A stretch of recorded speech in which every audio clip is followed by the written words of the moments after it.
안녕하세요. 경제 읽어주는 남자 김광석입니다. 반갑습니다. 한국은행의 경제 아카데미를 통해서 여러분 만나 뵙게 돼서 매우 반가운 그런 마음입니다. 저는 실물 경제를 연구하고 또 분석하고 미래 경제를 전망하는 경제 연구자 한국경제산업연구원 경제연구실장 김광석입니다. 오늘 저와 함께 이야기 나눌 그 주제는요. 뉴스 속 여러 가지 경제 이슈들 우리가 이해하고 싶단 말이죠. 그것을 이해하기 위해서 반드시 알아야 할, 알아두면 쓸모 있는 경제 상식을 가지고 이야기를 해볼까 합니다. 특히 오늘 주제는 여러분들이 너무나 궁금해하시는 2021년 하반기 경제 도대체 어떻게 흘러갈까?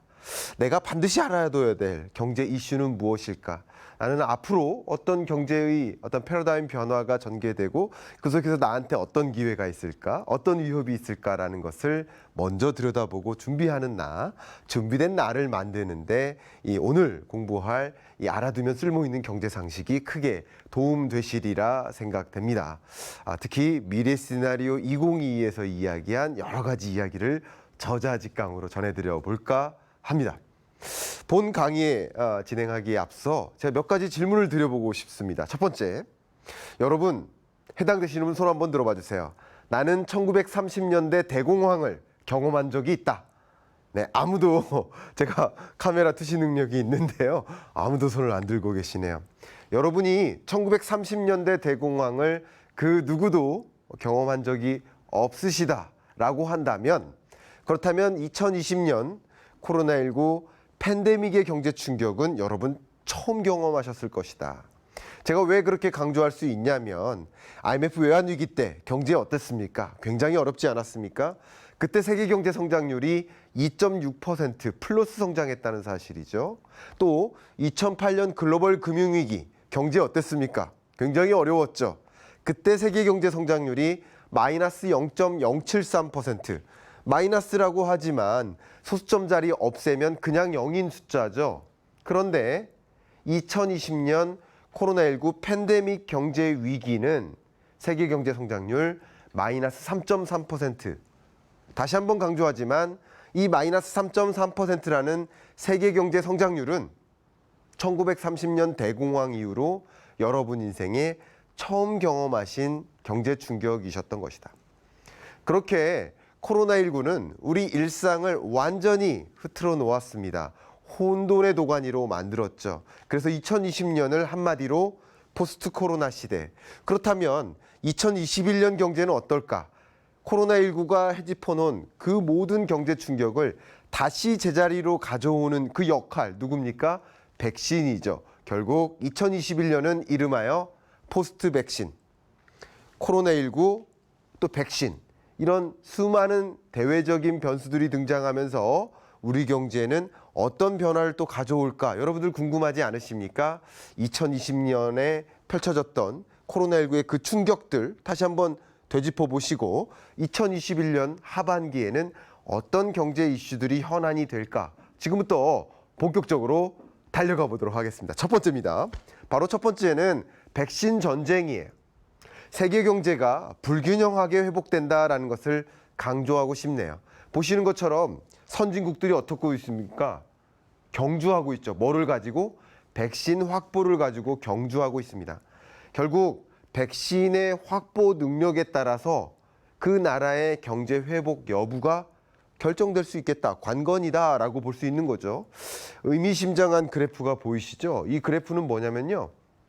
이 점들이 위로 치솟아 있지 않습니까? 이 얘기는 뭐냐면 코로나19의 확진자의 증가 속도보다 백신의 접종 속도가 더 빠르다라는 것을 보여주고 있는 그래프예요. 또 그다음 이 옆에 있는 그래프를 보시면 어떻습니까? 선진국들, AE는 Advanced Economies, 선진국들은 올해 200% 접종이 가능하다 이렇게 전망을 하고 있습니다. 그런데 Emerging Market 그리고 Low Income Developing Countries, 다시 말하면 개도국들 그리고 저소득 국가들은 이 녹화일 기준으로요. 아직까지도 백신 구경하지 못한 나라들이 있습니다. 그러니까 다시 말하면 선진국들은 백신을 먼저 확보하고 개도국들, 저소득 국가들은 백신 보급 속도가 너무 더디기 때문에 경제 회복 속도가 어떻다? 네, 불균형하다. 다시 말하면 경제 회복 정도도 불균형하게 전개된다라는 것을 강조해드리고 싶어요. 그래서 제가 어떤 표현을 썼냐면 백신 양극화다. 그래서 여러분들이 2021년 하반기 경제, 2022년 경제를 크게 들여다볼 수 있는 하나의 뷰, 그 뷰는 뭐냐면 불균형 회복이라는 단어입니다. 한번 볼게요. 이 개도국과 선진국의 코로나19 이전 경제 전망 시나리오가 이렇게 점선처럼 전개되고 있습니다. 다시 말하면 2020년 1월 IMF가 이렇게 전망했던 거예요. 그런데 2021년 들어와서 IMF가 수정 전망했죠. 실적치도 반영됐죠. 2020년 2분기에 움푹 패이지 않습니까? 그리고 그 전망 시나리오가 이렇게 전개되는데 중요한 거 말씀드려보면 선진국들, 파란색이죠. 선진국들은 코로나19 이전 그 시나리오대로 코로나19 이후에 가깝게 근접해 가고 있다라는 거죠. 근데 중요한 건 개도국들입니다. 개도국들은 그 차이값을 좁혀져 가지 못하고 있죠. 이것을 눈에 보이기 쉽게 그래프를 다시 그리면 이러해요. 보시는 것처럼 선진국들은 코로나19 이전 수준을 향해서 0에 가깝게 좁혀져 가고 있는데 빨간색 개도국들은 아니 언제 우리가 좁혀져 가고 있죠? 언제 우리는 코로나19 이전 수준으로 돌아가죠? 그 회복 속도가 더디다라는 거죠. 다시 말하면 선진국과 개도국 간의 불균형 회복이 진전된다라는 사실, 굉장히 중요한 세계 경제를 바라보는 뷰가 될 것입니다. 두 번째 주제 가져갈게요. 백신 여권의 확산입니다. 다시 말해서 백신의 보급 속도를 더 앞당겨 놓을 주된 역할을 하는 그 주인공 백신 여권 제도죠. 다시 말하면 백신을 접종한 사람들은 우리나라에 와서 관광 이용하세요. 면세점 이용하세요. 항공 서비스 이용하세요. 우리 경제 회복을 시켜야 되니까 백신 접종한 사람들은 서슴없이 우리나라 오세요라고 열어놓는 거예요. 다양한 백신 여권 제도, 백신 인센티브가 등장하기 시작합니다. 실제 우리나라의 해외 관광객 현황을 보시면 쭉 유지되다가 코로나19 충격 이후 거의 제로 수준으로 오죠. 근데 이 여행객이 언제 제자리로 돌아오느냐? 2021년 6월부터입니다. 6월부터 다시 제자리로 돌아온다. 왜? 백신의 보급 속도 때문에 해외 관광이나 여행이 이제 걸림돌이 상당 부분 사라지는 거죠. 우리나라 와서 자가격리 2주 기간 안 줄 테니까 와서 여행하세요라고 열어놓는 모습이죠. 실제 코로나19의 경제 충격을 집중적으로 받았던 산업 뭐가 있습니까? 대표적인 산업이 여행업이죠. 하나투어, 모두투어의 2020년 실적을 지금 보여주고 있는데 특히 모두투어 이 실적이 가장 처참했던 게 언제입니까? 5월 달 마이너스 99.8%. 여러분 1,000만 원 벌던 사람이 2만 원 버는 모습이에요. 얼마나 힘들까요? 그러던 기업들이 이제 제자리로 돌아오겠죠. 제가 표시를 해놔 드렸는데 항공, 여행, 면세점업 이런 산업이 코로나19의 직격탄이 됐던 산업인데 그 산업이 다시 제자리로 돌아오고 있는 모습이다. 그 밖에 코로나19의 직격탄이 됐던 산업 어떤 산업이 있을까요? 그런 산업들, 이 나머지 모든 산업들을 한마디로 뭐라고 정리할까요? 코로나19 이후에 산업을 이렇게 구분해 놓은 게 처음입니다. 그전에는 산업을 이런 식으로 구분한 적이 없는데 어떻게 구분합니까? 질문 드릴게요. 퀴즈입니다. 대면 서비스업이라고 하죠. 서비스업을 대면 서비스업과 비대면 서비스업으로 구분을 했는데 비대면 서비스업이 아닌 대면 서비스업에 코로나19 충격이 집약됐던 영역들이에요. 그런데 백신의 보급으로 인해서 이런 영역에서 펜트업 디맨드, 보복 소비가 일어나는 거죠. 아, 나 그동안 여행 못 갔는데, 그동안 무슨 쇼핑몰 못 갔는데 이제 백신 보급되고 우리의 불확실성, 위기감, 공포감 다 사라지니까 이제 오프라인 쇼핑몰 가도 사람들 북적북적 되지 않습니까? 그런 모습이 전개된다라는 것을 강조하고 싶은 거예요. 실제 우리들의 소비 심리, 기업들의 투자 심리를 보여주는 소비 심리 지수, 또 기업 경기 실사 지수가 여러분 코로나19 이전 수준으로 이미 돌아왔습니다. 2020년 2분기 기억하십니까? 정말 난리도 아니었죠. 약국 앞에 줄 엄청나게 기다리고요. 그죠? 또 공장 셧다운되고 해운 물동량 완전히 멈춰서고요. 아이들은 원격 근무한다고 얼마나 혼란이 이마저마 아니었죠. 엄청났었습니다. 그때의 심리와 지금 심리 어떨까요? 소비자 심리 지수 코로나19 이전 수준으로 돌아왔습니다. 기업들의 투자 심리, 기업 경기 실사 지수 보십시오. 코로나19 이전 수준으로 이미 돌아왔다는 것이죠. 우리들의 심리가 이미 제자리로 돌아오면서 우리의 불안감 이런 것들 이미 없어지고 펜트업 디맨드, 보복 소비가 실제 전개되고 있다라는 사실이죠. 기업의 실적이라든가 경제가 어떻게 흘러가는지를 보여주는 그 전반적인 경기 종합 지수로 봐도 그렇습니다. 정말 근래 들어 이렇게 높게 전개된 적이 없었거든요. 이렇게 실물 경제마저 제자리로 돌아오고 있다. 백신 여권의 역할이다라는 것을 말씀드리고 싶어요. 세 번째, 이렇게 경기가 회복되면 우려되는 게 있습니다. 많은 기사 속에 등장하는 그 키워드 인플레이션. 인플레이션 위협 정말 오는가? 이 질문에 대해서 제가 답변 드려보고 싶어요. 실제 미국의 기대 인플레이션 추이를 보시면 정말 크게 높게 전개되고 있습니다. 이 소비자들의 기대하고 있는 그 물가 상승률이 앞으로 더 이렇게 상승할 것이라고 보고 있는 거예요. 또 왜 이렇게 인플레이션이 발생하고 있을까? 기사 속에는 인플레이션 위협 온다고 왜 이렇게 겁을 주고 있는 걸까요? 보시는 것처럼 그 이유를 말씀드려보면 첫 번째는 주요국들이 정책금리를 제로금리로 만든 거예요. 돈의 가치를 엄청나게 떨어뜨린 거죠. 유동성, 통화량을 엄청나게 공급했던 겁니다. 그러면서 자연스럽게 돈의 가치가 순식간에 떨어진 것이고 돈의 가치가 떨어지면 뭐가 올라갈까요? 당연히 물건의 가치가 올라갈 수밖에 없겠죠. 또 중요한 인플레이션이 왜 위협스러운가라고 질문 주시는 분들에 대한 답변. 첫 번째가 또 한 가지가 바로 경기 회복입니다. 중국, 미국, 인도 할 것 없이 OECD 경기 선행 지수를 보면 2020년 2분기에 충격을 받았지만 제자리로 이미 돌아가고 있는 모습이지 않습니까? 경기가 회복되다 보면 다양한 완제품 수요, 자동차라든가 스마트폰 할 것 없이 여러 가지 수요가 늘어날 수밖에 없겠죠.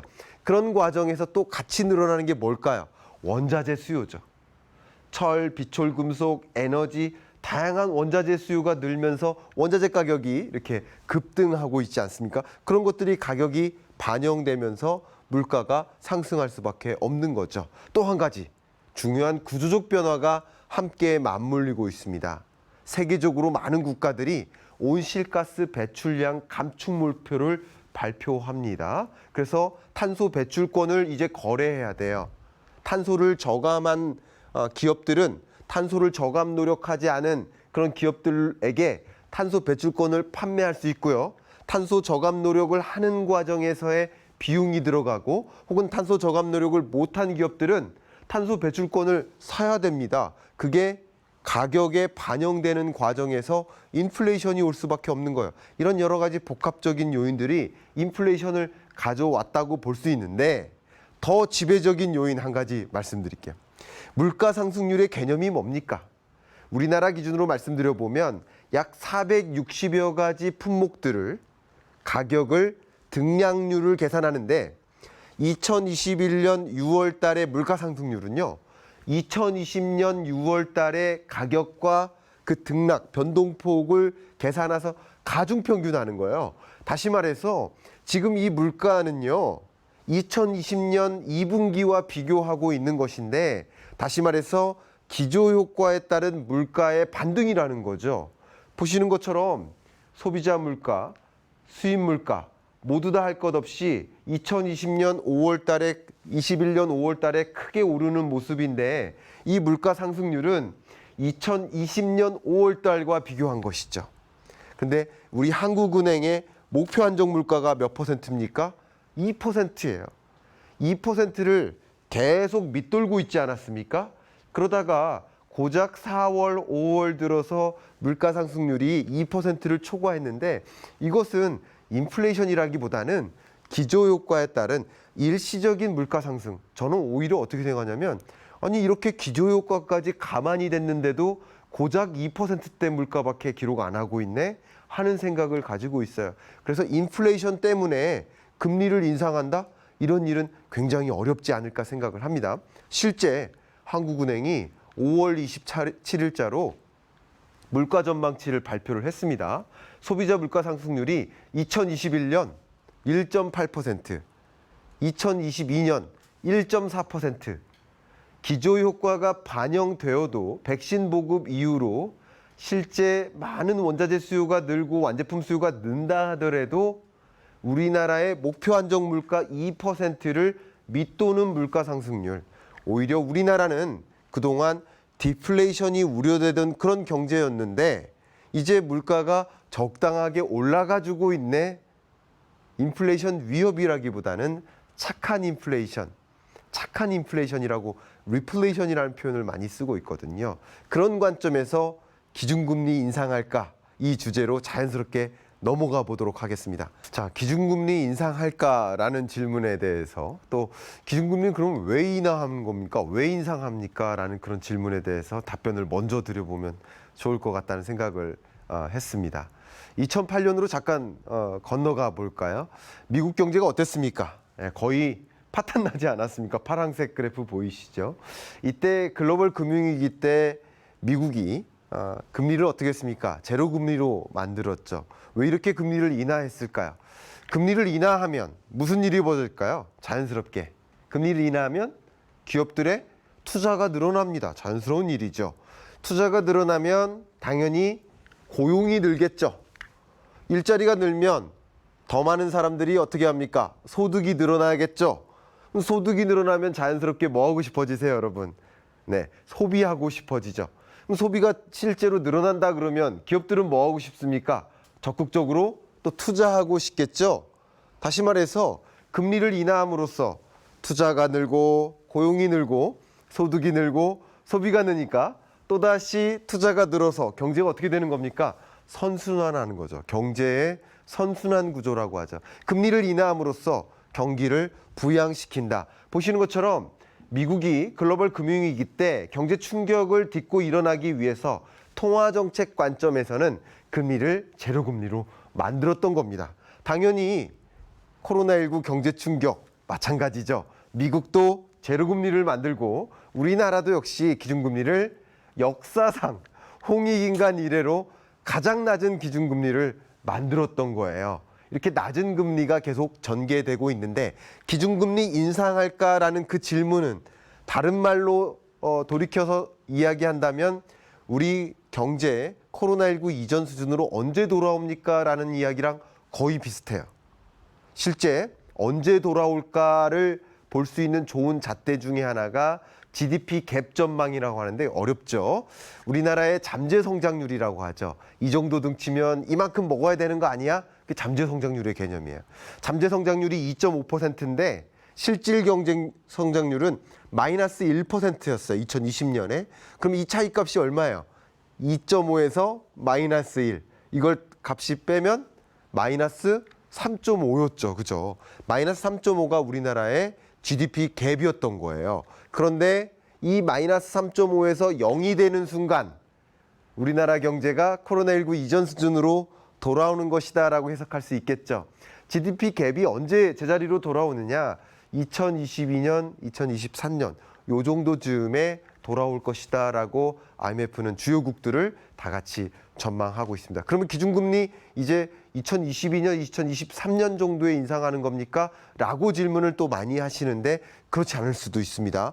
왜냐하면 미국이 실제 금리를 인상하는 시점은 2022년 이후가 될 수 있겠지만 미국의 시중금리가 이미부터 올라가고 있어요.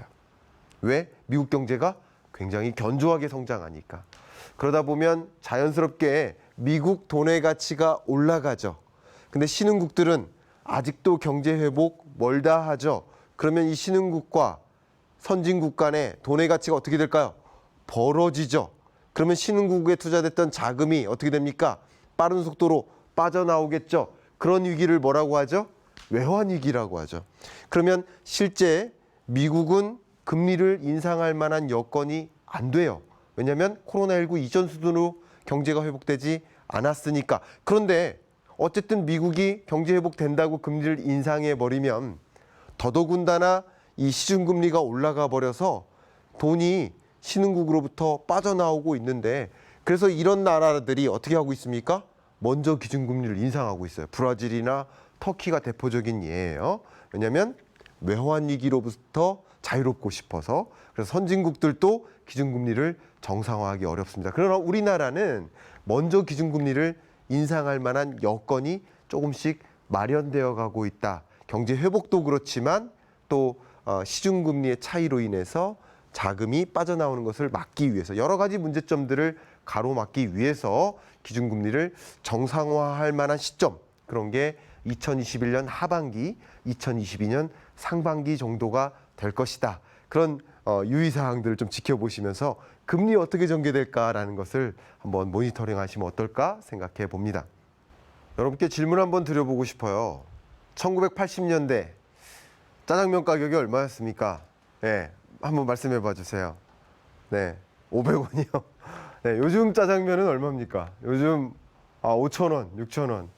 짜장면 값이 10배 이상 올랐네요. 짜장면 값이 이렇게 오르는 동안 여러분 짜장면의 가치도 실제 10배 올랐습니까? 아니라고요? 네. 1980년대 짜장면 하면 우리 아버지 월급날에만 먹을 수 있었던 음식, 그쵸? 네. 졸업식 날 먹었던 음식. 근데 요즘 짜장면은 어떻습니까? 그렇지 않죠. 그래서 옛날에 우리 노래 기억하십니까? 어머니는 짜장면을 좋다고 하셨어요? 싫다고 하셨어요? 싫다고 하셨죠. 짜장면이 비싼 음식이었던 거예요. 근데 짜장면의 가치는 오히려 떨어진 것 같은데 짜장면의 가격은 왜 이렇게 올랐을까? 왜 그럴까요? 그거는 돈의 가치가 떨어져서다. 1980년대는 500원짜리 들고 가서 짜장면을 바꿔주셨지만 지금은 500원짜리 가지고 가면 짜장면 안 바꿔주시죠. 돈의 파워가 떨어진 것이다. 돈의 가치의 움직임을 우리는 지켜볼 필요가 있겠다. 이런 생각을 해보네요. 여러분, 코로나19 충격 이후에 가정에서 하늘에서 떨어지는 돈 다 받으셨습니까? 네, 헬리콥터 머니 다 받으셨습니까?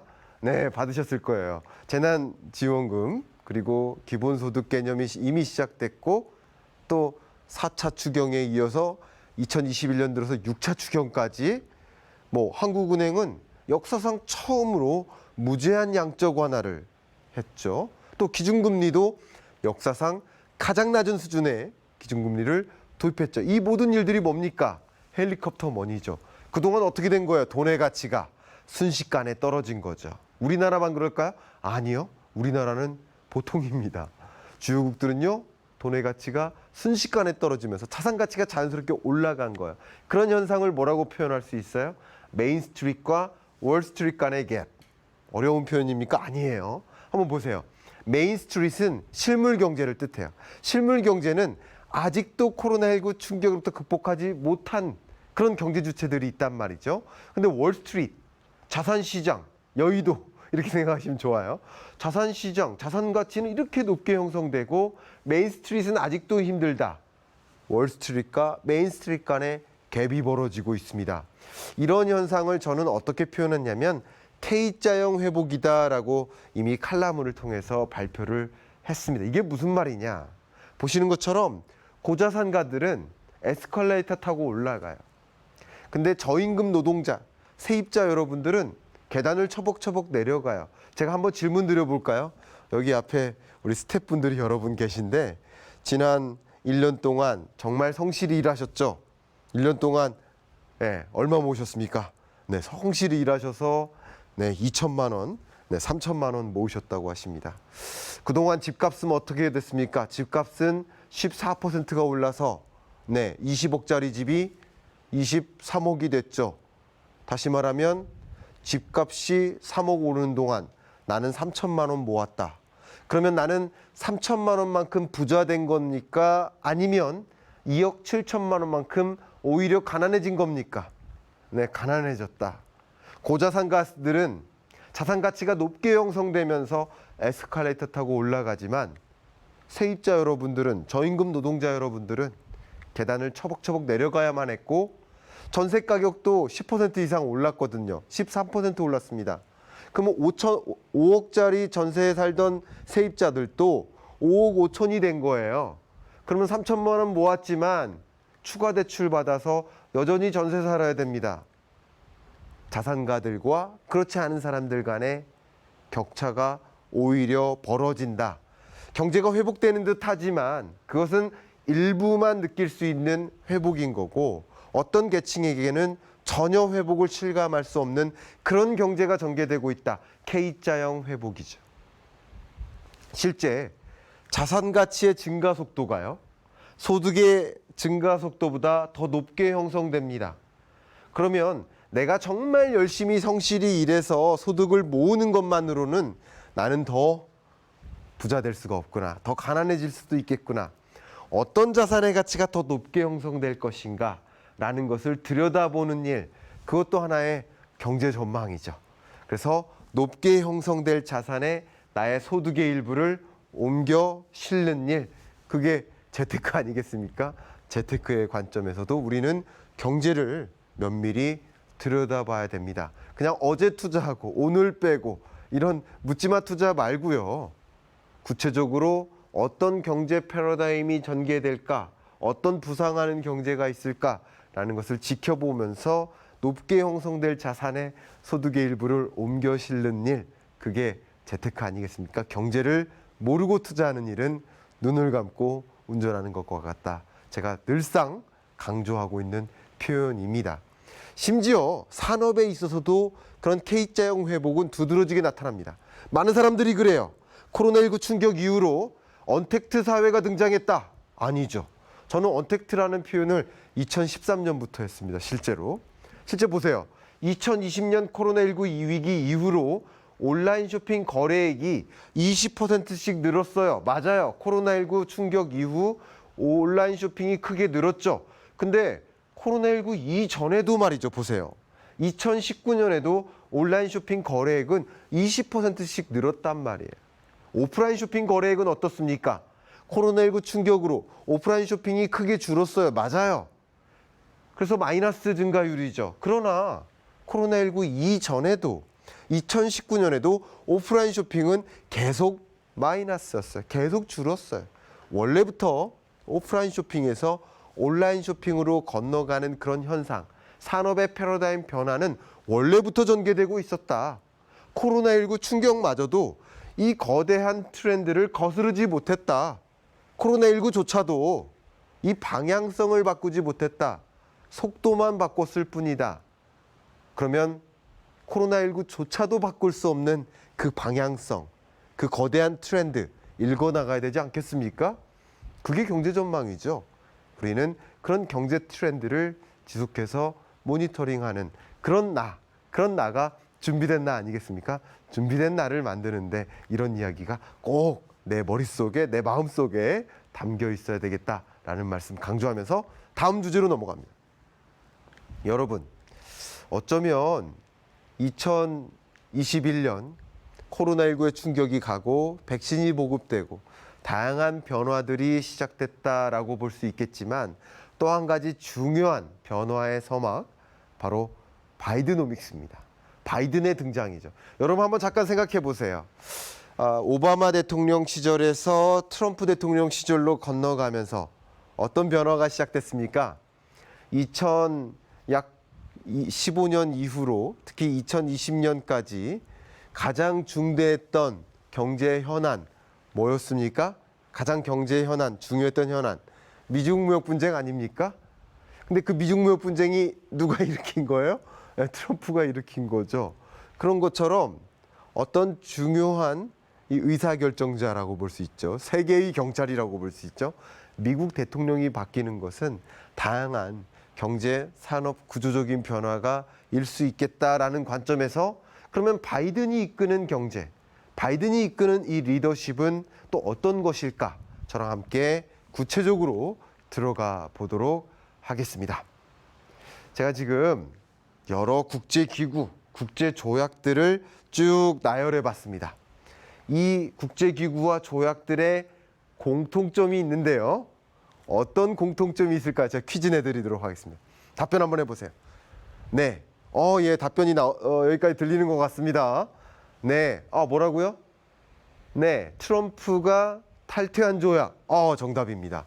또 공통점이 있는데 이 국제기구와 조약들의 공통점 뭐죠? 네. 바이든이 재가입한 조약. 정확하십니다. 이 국제기구와 조약들의 공통점은요. 트럼프가 탈퇴한 것이고 바이든이 재가입한 것이다. 실제 그래서 미국 하면 세계의 경찰이라고 하죠. 우리 반의 반장이에요. 저도 어렸을 때 반장을 여러 번 했는데 제가 선생님한테 많이 혼났습니다. 왜냐하면 반장이라고 뽑아놨는데 지가 더 떠드는 거예요. 그래서 광서가 너는 왜 이렇게 반장이라고 뽑아놨는데 네가 더 떠들고 있니? 뭐 그런 얘기를 많이 들었는데 트럼프 시절 생각해 보세요. 세계의 경찰 반장이라고 뽑아놓은 그 미국이 어떻게 했습니까? 더 떠들고 다니는 거예요. 세계 경제 질서를 더 어지럽혀 놓았던 거예요. 자, 근데 바이든이 등장합니다. 바이든이 등장했다는 얘기는 세계 경제 질서를 다시 바로잡겠다. 내가 세계의 경찰적 지위를 다시 굳건히 세우겠다. 이렇게 주장하고 나섰죠. 그래서 국제기구들, 국제조약들을 다시 재가입하기에 이르릅니다. 그러면서 세계 경제 질서가 바로 잡혀지고요. 바이드노믹스의 핵심 중에 하나는 특히 미중 무역 분쟁인데요. 미중 무역 분쟁의 전개가 어떻게 될까 궁금한 분들 많이 있으실 텐데 바이든도 역시 중국에 대해서 강경한 태도를 갖고 있는 건 똑같아요. 다만 바이든은 미중 무역 분쟁의 방향성이 다르다라는 것을 제가 강조해 드리고 싶어요. 어떤 식으로 전개가 다르냐면 그동안 트럼프의 미중 무역 분쟁을 그냥 두 마디로 요약해 볼까요? 첫 번째, 관세 전쟁이에요. 관세 전쟁. 이런 중국산 제품에 대해서 20% 관세를 때려요. 그럼 이게 100원짜리가 120원이 돼요. 이게 미국에서 팔리겠습니까? 안 팔리죠. 그런 미중 무역 분쟁이었던 거예요. 두 번째, 미중 무역 분쟁 뭡니까? 중국에서 이런 제품, 중요한 산업인데 이런 제품 생산하는데 여기에 들어가는 반도체 공급하지 마. 경제 제재를 가하는 방식. 공급 차단이죠. 이게 두 번째 미중 무역 분쟁이에요. 그렇게 해서 중국 경제 못 살게 만드는. 그게 바로 트럼프식 미중 무역 분쟁이었던 거예요. 근데 바이든은 뭐라고 합니까? 그런 미중 무역 분쟁 때문에 미국 경제도 같이 힘들다. 아니 중국산에 대해서 관세를 그렇게 때려버리면 우리 미국의 낙농업자들은 사료값이 올라가서 너무나 힘들다 이거죠. 또 반도체 공급하지 말라 그러면 미국의 반도체 기업들은 얼마나 힘들겠습니까? 그죠? 큰 손인데 말이죠. 큰 손한테 물건 팔지 말라고 하니까 어디다 팔아요? 굉장히 힘들어지죠. 그런 미중 무역 분쟁은 미국 경제를 같이 힘들게 만든다. 그래서 바이든은 뭐라고 합니까? 미중 무역 분쟁 패권 전쟁이기 때문에 계속 가야 되는 거 맞습니다. 계속 가야 되지만 내가 만드는 미중 무역 분쟁은 다르다. 어떻게? 국제기구를 활용해요. 그리고 미국의 우방국들을 활용합니다. 우방국들과 함께 국제기구를 활용해서 중국을 어떻게 해요? 공식적으로 공격하죠. 예를 들면 대표적인 예가 아니 중국 너네 탄소 저감 노력 안 해? 아니 미세먼지 그렇게 뿜어내면서 그렇게 제조하면 우리도 그 단가 맞출 수 있어. 그러니까 탄소 저감 노력해. 뭐랑? 파리 기후협약과 활용해서 우방국들과 함께 중국을 공식적으로 압박하는 방식이죠. 이런 미중무역 분쟁을 펼치겠다는 거예요. 또 구체적인 예 또 한 가지 들어보면 여러분 전기차 살 때 보조금 나오는 거 아세요? 네, 우리나라에도 보조금이 나옵니다. 자, 근데 국산 차에만 나옵니까? 해외 자동차에도 나옵니까? 다 나오죠. 왜냐하면 전기차 보조금은 산업 보조금 제도가 아니라 환경 정책의 일환인 거예요. 일환. 이해가시죠? 근데 세계에서 유일하게 자국산에 한해서만 전기차 보조금을 주는 나라가 있어요. 그 나라가 바로 중국입니다. 그러면 중국이 계속 자국산에 한해서만 보조금을 주다 보면 다른 수많은 유럽 우방국들, 자동차 강국들 불만이 있겠어요? 없겠어요? 있겠죠. 그러니까 다시 말하면 미국을 비롯한 미국 우방국들의 생각과 거의 똑같이 맞아떨어집니다. 그래서 보조금 주지 마. 그거는 WTO 이런 체제에 맞지 않는다. 자유무역 체제에 맞지 않는다. 그러니까 보조금 그런 식으로 주지 마라. 공식적으로 압박하는 거예요. 예를 들면 이렇다는 거죠. 이런 방식으로 국제기구를 활용해서 우방국과 함께 중국을 공식적으로 압박하는 방식을 취할 겁니다. 이런 식으로 미중 무역 분쟁이 전개된다라고 했을 때 우리 한국 경제 입장에서 걱정되는 거, 우려되는 거 뭐가 있습니까? 여러분 기억하십니까? 사드 보복 사태? 네, 그거죠. 중국으로부터의 경제 보복이 걱정되는 거죠. 지금 이미 중국이 어디를 때리고 있어요? 호주를 때리고 있죠. 호주 때리기 왜 하고 있습니까? 왜 때립니까? 호주한테 억하심정이 있어서가 아니라 그렇죠. 호주를 때리는 것을 지켜봐라. 너네들도 미국 우방국 될 거면 돼봐라. 호주 때리기 하듯이 너네들도 때릴 수 있어. 호주산 와인에 대해서 200%가 넘는 관세를 부과하고 있습니다. 그러면 중국으로 수입되는 와인, 호주산 와인 10,000원짜리가 30,000원이 되는 거예요. 당연히 호주산 와인 안 팔리겠죠. 그렇게 못 살게 구는 거예요. 그래서 너네들도 해볼 테면 해봐라 라고 압박을 가하고 있어요. 제가 한번 퀴즈 내봐 드릴까요?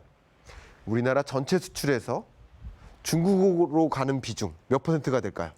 몇 퍼센트? 20% 아닙니다. 조금 더 높아요. 25%가 넘습니다. 4분의 1 이상이 중국으로 가죠. 그만큼 중국에 대한 수출 의존도가 높은데 중국으로부터의 경제 보복이 실제 단행되면 우리 경제에 상당한 충격이 올 수 있겠죠. 그런 관점에서 우리는 뭐 해야 됩니까? 대비를 해야 되죠.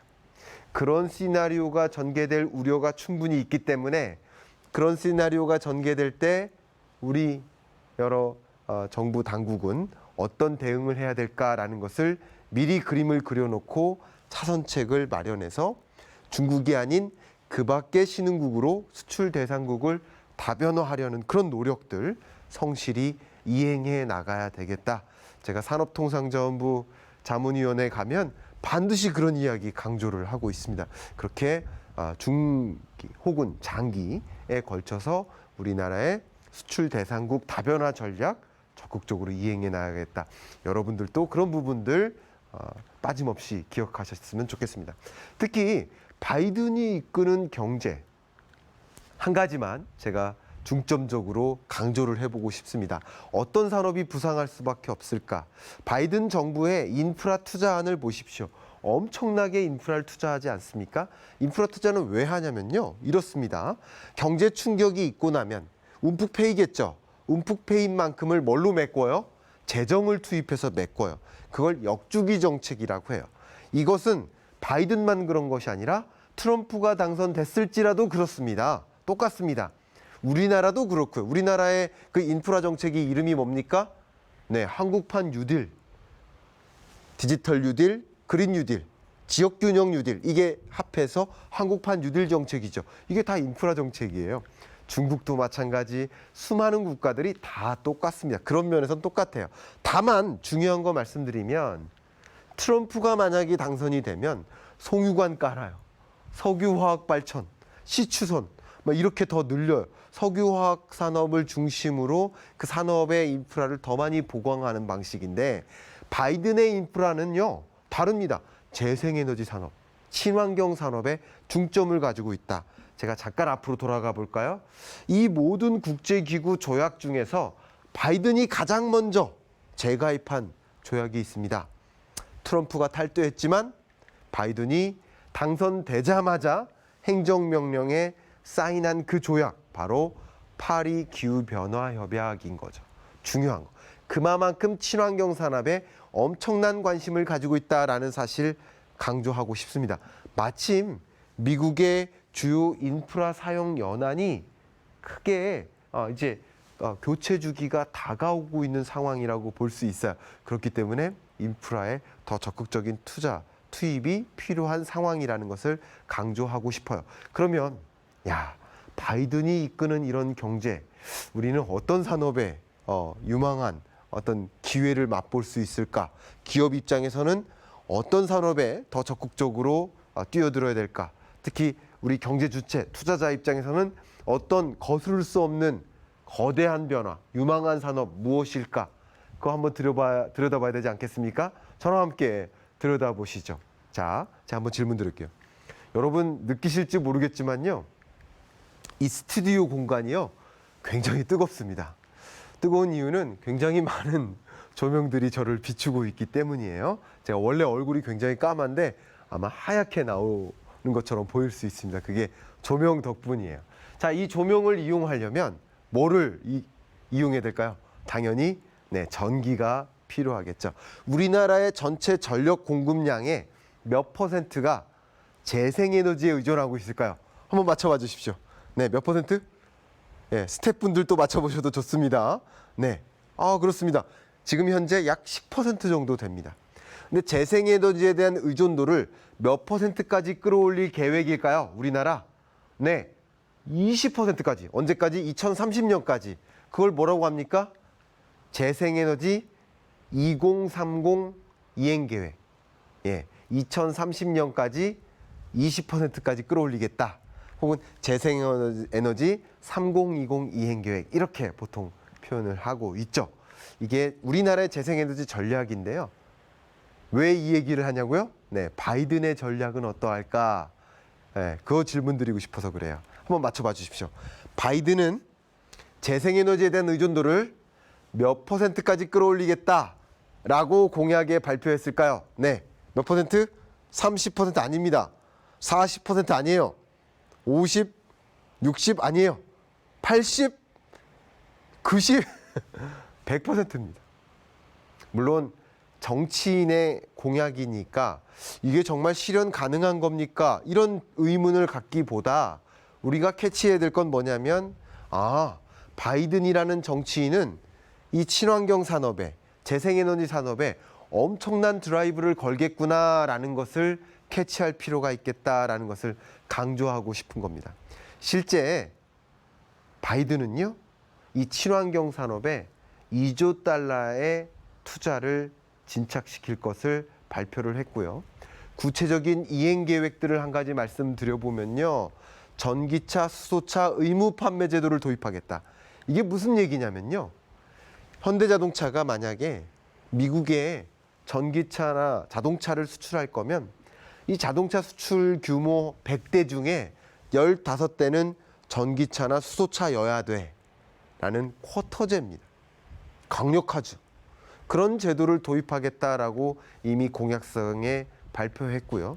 그 밖에도 태양광, 지붕 800만 개, 그리고 이 풍력 터빈 6만 개, 그리고 풍력 발전 이런 것들 엄청나게 보급하겠다. 이미 구체적인 숫자까지 계획을 발표했고요. 정부 차량은요 300만 대를 친환경차로 교체하겠다.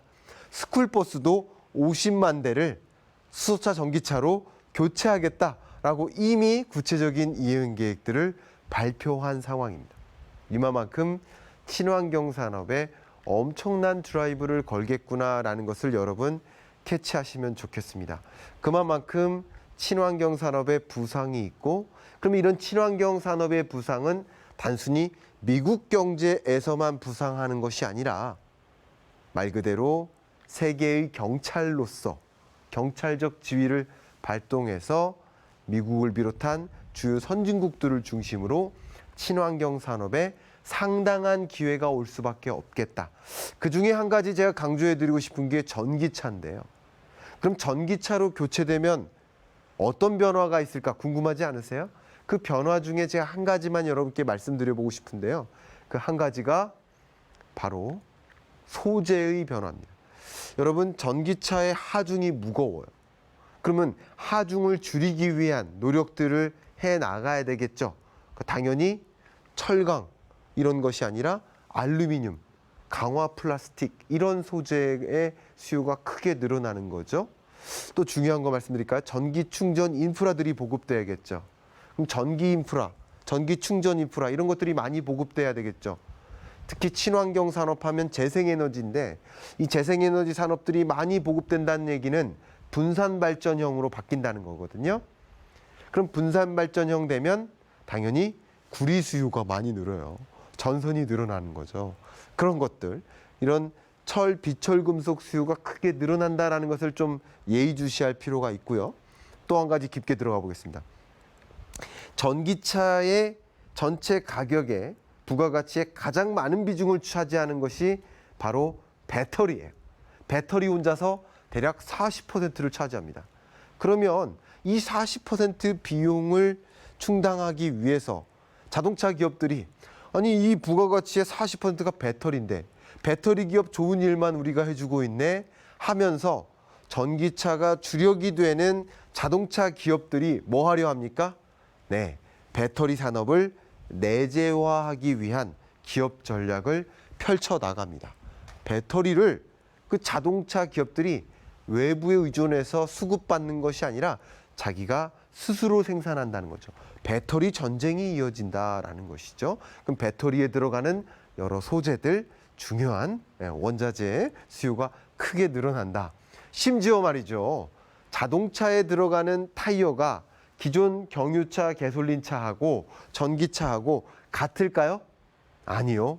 타이어도 바뀝니다. 타이어의 소재가 달라요. 왜? 하중이 다르기 때문에 그 하중을 견딜 수 있는 그 타이어를 구성하는 소재의 믹싱이 달라져요. 그러니까 자동차 하나가 전기차로 바뀌어 간다 그러면 바뀔 게 정말 한두 가지가 아니라는 거죠. 주유소도 달라지지 않겠습니까? 이런 식으로 뭐가 달라질 것인지 이런 거스를 수 없는 변화를 들여다보시고 그 변화 속에 우리 기업에게는 어떤 기회가 있을까, 어떤 비즈니스 포트폴리오를 구축할까, 그런 것들이 경영 전략 아니겠습니까? 그러면 나는 어느 산업에 투자할까? 그 산업을 부상하는 산업에 어떤 리딩하는 기업이 누굴까? 그런 기업에 투자하는 것이 재테크 아니겠습니까? 그런 관점에서 거스를 수 없는 산업 패러다임 변화 어떤 것들이 있을까라는 것을 여러분 더 적극적으로 지켜봐 주시면 좋겠습니다. 다음 주제 갈게요. 7번째입니다. 기후 리스크입니다. 여러분 이 보이시는 이 그림 뭡니까? 한번 알아맞혀 봐 주세요. 이 그림은 무엇을 보여주는 그림일까요? 네, 지구 온도 변화를 보여주는 그림입니다. 이미 이 그림이요. 보시는 것처럼 더 이코노미스트지 표지에 실렸었어요. 제가 이 더 이코노미스트 표지를 굉장히 좋아하는데요. 가장 제 개인적으로 인상 깊었던 표지입니다. 실제로 이 지구 온도가 이렇게 크게 뜨겁게 달구어지고 있습니다. 왜 이 이야기를 제가 강조하고 있을까요? 2021년 1월 달 갑자기 기후 리스크가 등장했습니까? 아니면 그 전부터 기후 리스크가 등장했습니까? 그 전부터죠. 근데 왜 갑자기 기후 리스크를 얘기하고 왜 이 속에서 비즈니스 기회가 있다라고 왜 지금 이 순간 이야기할까요? 그 중요한 변화의 단서, 중요한 거 하나 말씀드릴게요. 파리 기후협약이에요. 아까 바이든이 당선되자마자 행정명령에 처음으로 사인한 게 파리 기후변화협약 재가입이라고 말씀드렸죠.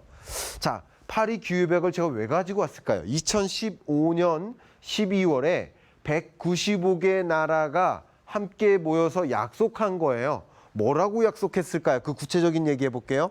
뭐라고 약속했냐면 우리 195개 나라가 각자 어떻게 이산화탄소를 저감하겠다라는 이행 계획안을 써서 그것을 파리 기후협약의 당사국 회의의 그 주최자죠. 유엔에 제출하기로 이행 계획안 보고서를 2020년 12월까지 제출하기로 약속했던 거예요. 그러면 2021년 1월 1일부터 뭐 하는 거예요? 그 제출했던 보고서 이행 계획대로 실제 이행을 단행하는 시점이 2021년 1월입니다. 그러면 실제 각 국가들은 혹은 각 국가에 소속된 기업들은 경제 주체들은 뭐 해야 됩니까? 이산화탄소 저감 노력을 해야 돼요. 이게 쉬운 일이에요? 어려운 일이에요? 어려운 일이에요. 이 일은요. 우리들한테 마치 숨 쉬지 마, 숨 덜 쉬어 이 이야기랑 거의 다를 바가 없어요. 기후 리스크인 거죠. 특히 제가 실제 나사 홈페이지에 가서 이 그래프 가지고 왔어요. 제가 캡처한 사진이에요. 지구 온도가 이렇게 뜨겁게 달궈지고 있죠. 여기까지 왔죠. 지구 온도 변화를 볼 수 있는 그 단서 제가 직접 캡처한 거죠. 지구의 모습이 이렇게 뜨거워지고 있습니다. 이렇게 뜨거워지고 있는 지금 왜 갑자기 또 기후 리스크냐? 한 가지 또 중요한 계기가 있는데요. 그 계기가 바로 코로나19입니다. 아니 코로나19하고 기후하고 무슨 상관입니까? 코로나19 하면 가장 먼저 등장하는 그 키워드가 뭐죠? 네, 언택트 사회죠. 언택트 사회를 보여주고 있죠. 그럼 이것하고 기후 리스크하고 무슨 관련이 있습니까? 실제 경제 충격이 있을 때마다 실제 글로벌 이미션이 줄어요. 이산화탄소 배출액이 줄어요. 2008년 글로벌 금융위기 보세요. 실제 이미션이 줄죠. 또 2020년 코로나19 충격 이후로 실제 이산화탄소 저감이 됐죠. 저감된 김에 이제 사람이 어떻게 하면 실제 우리가 어려울 것만 같았던 이산화탄소 저감이라는 숙제를 할 수 있겠구나라는, 그래서 이렇게 이산화탄소의 추계가 전개될 텐데 코로나19 이후에 이걸 이렇게 낮춰보자 하는 이행 계획 혹은 결단이 진행되는 거예요. 실제 한번 볼까요? 제가 이 월별 초미세먼지 농도를 데이터로 실제 받아서 그래프로 그려봤는데요. 2020년 1월부터 6월까지의 미세먼지 농도와 그 전년 미세먼지 평균 농도를 비교해 보십시오. 확실히 저감됐죠. 공장 가동 멈춰지죠. 교통량 멈춰지죠. 해운 운동량 줄어들죠. 항공 운송량 줄어들죠. 실제 우리나라의 경제 활동을 비롯한 세계의 경제 활동이 줄면서 미세먼지 농도가 줄어드는 거예요. 우리가 어떻게 노력만 한다면 실제 기후 리스크에 대응할 수 있는 거구나. 제가요, 언택트 사회에 보시는 것처럼 자동차 한 대를 샀는데 차의 핸들 커버를 구매했습니다. 보세요. 깜짝 놀랐습니다. 제가 한 번도 보지 못한 박스가 등장했는데 박스가 엄청난 박스. 제가 가전제품 안 샀는데 가전제품이 왔네 하고서 박스를 열었는데 세상에 핸들 커버 하나 있는, 이 조그만 물건에 담겨있는 그 박스가 이렇게 컸었던 거예요. 실제 우리가 온라인 쇼핑 주문하면 어떻습니까? 보시는 것처럼 뭐 여러 가지 어떤 충격 완충제라든가 또 온도를 유지하기 위한 여러 가지 소재들, 박스니 상추 하나 샀는데 다양한 이런 포장재들이 같이 옵니다. 안 되겠다. 이게 뭐냐면 기후 리스크에 대한 심각성을 깨달은 거예요. 다시 말하면 코로나19의 충격은 가능성과 또 필요성을 같이 인식하게 만든 계기가 된 것이다. 이런 계기 때문에 실제 어떤 리스크보다 기후 리스크가 더 큰 것이고 기후 리스크의 대응을 어떻게 하느냐에 따라서 그게 오히려 비즈니스 기회로 연결될 수 있다라고 월드 이코노믹 포럼에서 발표를 했습니다. 그런 관점에서 실제 등장하는 중요한 키워드가 바로 ESG 포커스, ESG라는 단어죠. 제가 ESG는 전략이 아닌 본질이다, 이런 이야기를 했는데 이 이야기를 좀 해봐 드리도록 하겠습니다. ESG, 지금 길 가는 어린아이들한테도 ESG가 뭔지 아니? 이렇게 물어보면요, 잘 답변을 해요. BTS가 뭔지 아니 하면 답변하듯이 ESG가 뭔지 아니 하면 답변을 해요. E는 환경, environment, 그리고 S는 social, 사회공헌, 그리고 governance, G죠. 이것은 윤리경영, 지배구조.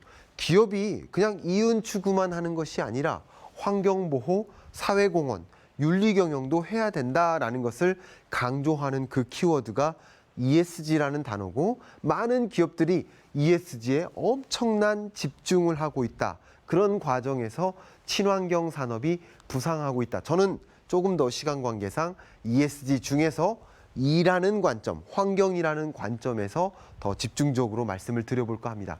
글로벌 ESG 관련 투자 자산이 어떻습니까? 엄청나게 늘어나고 있죠. 개인들도 마찬가지예요. ESG ETF 상품들이 우후죽순 늘어나고 있어요. 그래서 많은 투자자들이 ESG ETF에 투자를 하고 있습니다. 이렇게 투자 자산이 늘어나고 있죠. 왜 그럴까요? 많은 기업들이 우리 착한 기업이 될 거야. 환경 산업에 많은 투자를 해야 될 거야. 우리 뭐 태양광 발전 이런 거 보급해야 돼. 스스로 움직이는 걸까요? 뭐 그런 것도 있겠죠. 스스로 움직이는 것도 있지만 중요한 게 뭡니까? 세계 각국이 앞에 말씀드렸던 파리 기후 변화 협약 그리고 바이든의 강조 이런 것들 때문에 차량 배출가스 규제를 강화해 나갑니다. 그리고 어떤 국가들은 말이죠. 이제 가솔린차 또 경유차 신차 판매는 이루어지지 않게 만들겠다. 네덜란드나 노르웨이 같은 나라는 2025년부터는 신차 판매에 한해서 아예 내연기관 판매를 못하게 만들겠다. 환경 규제를 강화해 나가고 있습니다. 그런 과정에서 많은 국가들이 탄소 중립을 선언하죠. 우리 탄소 중립할래? 2050년까지 탄소 배출도 줄이지만 탄소 배출한 만큼 탄소를 그만큼 포집할 수 있는 그런 인프라를 갖추겠어. 살림을 구축하겠어. 모두 다 우리나라도 포함해서 탄소 중립 2050을 선언합니다. 중국도 탄소 중립 2060을 선언하죠. 그러니까 이 친환경 산업에 매우도 관심 있는 선진국들은 어떻겠습니까? 독일 같은 나라, 영국 같은 나라, 우리가 같이 가면 되겠어? 우리는 탄소 중립 2045 외칩니다. 그리고 여러 그 탄소 중립을 위한 여러 가지 액션들을 그냥 자립적으로 알아서 할 수 있도록 자율화하는 그런 환경이 아니라 우리는 아예 법제화까지 하겠어. 이렇게 나섭니다. 그러니까 당연히 많은 자동차 기업들이 어떻게 합니까? 네, 이제 우리 2025년부터는 전기차만 만들래. 우리도 전기차 아니면 안 팔래. 이렇게 선언합니다. ESG 포커스. 많은 기업들이 적극적으로 환경을 그냥 지켜만 보는 것이 아니라 우리도 적극적으로 대응하는 그런 기업이 될래. 이렇게 움직이고 있어요. 칠성사이다의 사례를 들어드릴게요. 보시는 것처럼 이 병이요. 플라스틱 병이 녹색이었는데 그 전통을 없애고 플라스틱을 흰색으로 투명하게 바꿨습니다. 왜요? 네, 이 재활용률을 높이기 위한 움직임이라고 볼 수 있습니다. ESG에 포커스를 두고 그런 기업들이 많은 소비자들로부터 충성도를 자아낼 수 있어요. 이렇게 움직이지 않는 기업은요, 소비자들이 외면합니다. 여러분 많은 사례들 기억하고 있을 겁니다. 소비자들로부터 이런 친환경적인 접근을 하지 않는 기업들을 외면하고 있어요. SNS를 통해서 우리 단체로 구매하지 맙시다. 불매운동까지 벌이고 있어요. 인증샷도 부리고요. 이런 것들이 ESG 포커스를 두지 않으면 안 되게 움직입니다. 참신한 아이디어 한 가지만 소개해 드릴까 합니다. 마스터카드, 미국에서는요, 탄소 계산기라는 애플리케이션을 만들어요. 이게 뭐 하는 거냐면 우리가 소비할 때마다 당신 지금 이산화탄소를 이만큼 발생했습니다. 소비자에게도 알려주는 거예요. 그러면 어떤 물건 살 때는 이산화탄소가 많이 발생하고 어떤 물건 살 때는 상대적으로 같은 물건임에도 불구하고 이산화탄소가 덜 발생해요. 그럼 소비자들은 기왕이면 이산화탄소가 덜 발생하는 제품에 대한 수요를 더 늘리겠죠. 또 이산화탄소 발생한 만큼 탄소 중립의 개념이 등장하죠. 발생한 만큼 내가 이산화탄소를 저감하는 노력을 하면 되잖아요. 그 저감 노력을 어떻게 해요? 나무 심기죠.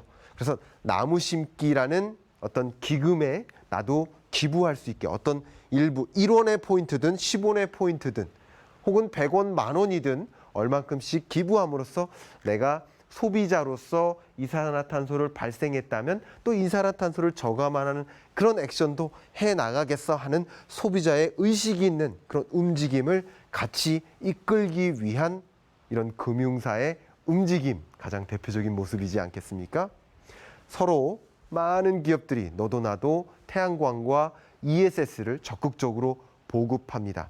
심지어 많은 글로벌 자동차 기업들은 태양광 더하기 ESS를 실제 비즈니스 모델로 갖춰가고 있어요. 주유소 없어질 것 아니겠습니까? 그럼 앞으로 미래의 주유소는 이런 모습이지 않겠습니까? 테슬라가 그림 그리고 있는 슈퍼차저의 모습이죠. 이렇게 적극적으로 환경을, 기후변화를 지켜만 보는 게 아니라 우리 기업이 적극적으로 나선다, 대응한다라는 모습을 보임으로써 소비자들로부터 더 많은 각광을 받을 수 있고, 실제 이렇게 적극적으로 투자에 나서는 기업들의 더 많은 투자자가 몰릴 수 있는 그런 환경이 전개된다. 마지막으로 수소 부분만 더 강조해 볼까요? 우리 서울시에요. 수소 충전소가 몇 개나 있을까요? 우리 수소 충전소 서울시에 4개 현재 있는데요. 여의도에 가면요, 그 국회에 수소 충전소 있는데 수소 충전하려면 30분 기다립니다.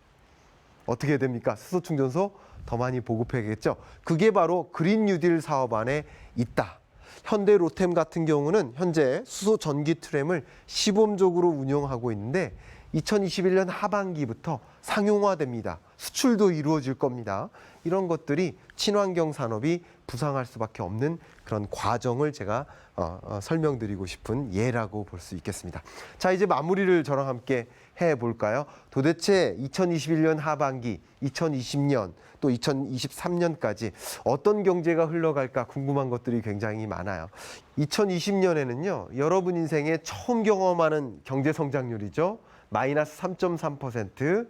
이 경제 충격을 경험하고 2021년에는 6.0%로 뚜렷하게 반등한다. 물론 기저효과가 반영돼서 2020년이 너무나 충격이었기 때문에 그거에 비해서 크게 GDP가 늘어나는 것처럼 보이는 그런 성장률의 모습도 감안을 해야겠지만, 어쨌든 견조하게 뚜렷하게 회복되는 경로가 이렇게 펼쳐지고 있다.